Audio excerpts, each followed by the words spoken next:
Hi, this is Angel. In this video, I'll be discussing a little something different from my usual narc-related topics. Honestly, I haven't been motivated to come up with creative video ideas during this time, so I decided to do a video on just that. Things that have helped me get motivated, or like I want to say, motor-vated. Let's get to our topic. Being isolated, motivating during this COVID-19 pandemic. Welcome to Narc Repellent.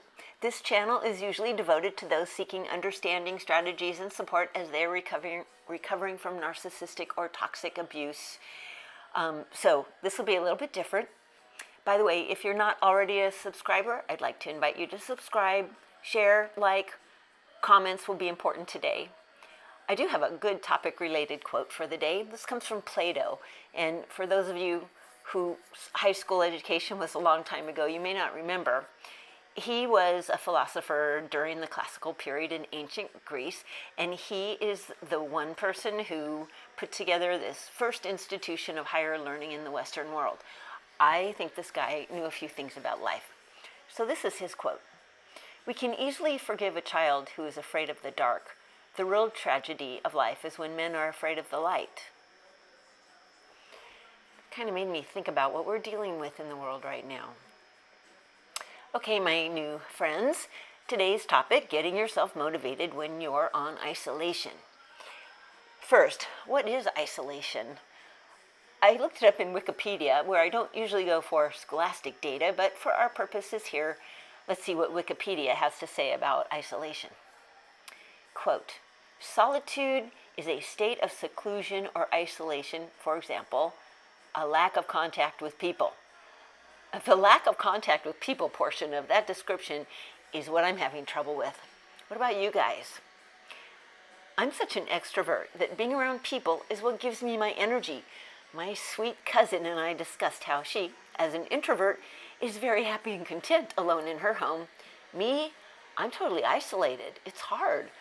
I don't want to be afraid of this unknown, invisible virus, but I needed a plan for how to get my social needs met while in isolation. I came up with 9 things today. I'm hoping you'll come up with a few and you can add them. Here's what I'm up to. The first thing that is so important is to keep my contact with friends.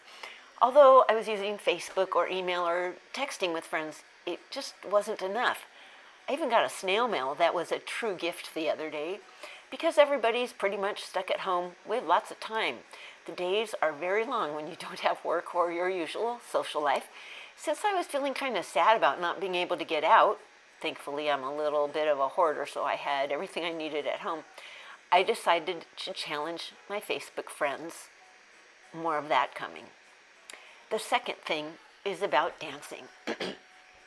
I've been used to going dancing or to dance classes a few times a week. I work very hard during the week, like most of us, and look forward to the weekend because that's when my social life really opens up. That's when I see all my friends. We dance, we chat. It's a real positive connection. Since it was very upsetting to be in the somewhat vulnerable group, as far as this virus is concerned, I'm taking the government requirements very seriously. So, no visiting with friends face to face. Dancing is a close sport. There's no way you can dance with a partner. It's too close. Finally, and I say finally because it's taking time for people to figure out how to do business in this environment. Anyway, finally, there are dance instructors streaming sessions through Facebook. I am so happy. 3 times a week for 1 hour, I'm dancing all over my living room, and at the same time, we're chatting with each other via comments in the video. I have my dancing to look forward to again. Maybe there will be more things like this for me in my future. And what about for you? You might have to check out the social activities you no longer do. Something could be happening on Facebook. The third thing I got involved in to motivate me was walking. The Prez and our governor keep saying to take a walk in the neighborhood. My neighborhood has some safe areas and some questionable areas. I never actually have been on a walk in this neighborhood since I moved in almost 10 years ago. Well, I'll tell you, walking has turned into my other best friend besides dancing. I never thought I'd say that. I cover myself up as much as I can. Face mask, neck cover, long sleeves, gloves. The whole routine is quite extensive before I actually even get out of the house. I've decided the most beautiful things are outside in nature. By the way, nature is very happy that we're not all out there trashing the place. The birds are all singing. The grass is greener. The sky is bluer. I am finding the most beautiful blooming flowers. I added a little something to my walk after sharing on Facebook that I'd like someone to walk with, like 6 feet away, of course. I got to take a walk to our post office with a friend, and then for an hour we walked and chatted. Oh, that was awesome. Okay, number 4, my Facebook challenge. Okay, this may not be much to you, but it was incredibly fun and helpful for me. I posted a challenge that I was going to contact at least 5 people every day, and I wanted others to do the same. Better to hear from them on the phone, but texting and emailing counts. I've had to force myself to make some of those calls, but I'm always glad I did. Everyone is somewhat in the same boat and are very happy to have a personal phone call. The first day of my challenge, I called 6 friends. The next day, 5. Today, I've already almost satisfied my contacts, but the day isn't done yet. Plus, more calls are coming in to me since that posting. Sweet. More contact like this is what I need. Number 5, alone time. You know, some alone time is also necessary, although I never knew how it would feel to have weeks of alone time. Remember when we were all moving so fast in our lives that we hardly had time to do the things at home that really needed attention? Hey, I was stressing about that. Well, now we have that time. I have time to do the stuff on all those lists I've been keeping for years. Almost. But motivating to do this takes an effort and needs to happen after some playtime, whatever that is for you in the day. I did clean out my garage the other day. That was a huge endeavor, and when it was done, I really felt like I accomplished something. That's been on my list for a couple years. Number 6, a little thought about TV, movies, and media. Watching too much news is freaking me out, you guys. I don't like to hear the numbers changing. So, after watching a bit of news at 4:30 this morning when I woke up, I got so freaked out that I shut off the TV. I tried to get my mind off this difficult time. Today, there's been no news on after that in my house. Oh my God, I think it's really helped you guys. At first, they said to just listen to 10 minutes of news a day. But then I don't want to miss anything I need to know. I think for now, I won't be too concerned about that. I've decided to instead binge watch things like Friends, The Golden Girls, Mad Men. People, this is what you need to do. Get your mind off the negative and watch something fun and stimulating. Well, fun anyway. It's a much better distraction and fills the time.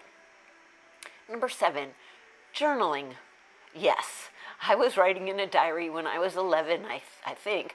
I always had a diary to write in at the end of my days when I was a kid. As an adult, I don't journal as much as I write a lot of little notes, so I don't forget things I have to do. Okay, I've shared that I'm a teacher, right? Well, teachers and students are out of school, staying safe at home.